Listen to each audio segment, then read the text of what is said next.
I think I should have used finer settings on this. Last time I printed this was a 0.6 nozzle. This is 0.8. This is 0.22 layer height.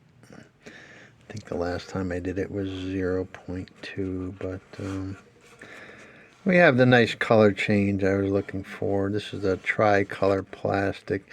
I'll have to get you guys the name of the manufacturer here. Not sure whose plastic this is.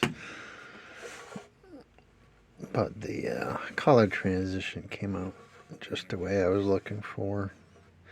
Almost looks like a 6-color plastic as you rotate it around. You got oranges in there, which are not on the roll. You have green, which I don't think's on the roll. What do they got here? They got blue, red, and gold. Okay.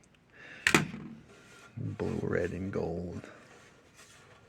But see, you almost got a purple here with the mixing of the blue and red together.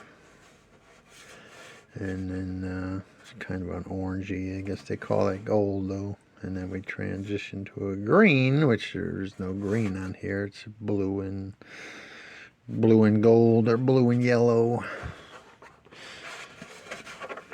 This is vase mode. I gotta be careful getting that off the plate, but happy with that. I'm gonna try some loop vases. You know, as it prints the vase, it all of a sudden comes out and it creates a folded down loop. This is a model by 3D Print Bunny. If you don't know who she is, she's a very accomplished modeler on Facebook at the moment. I'll give you guys a link to this.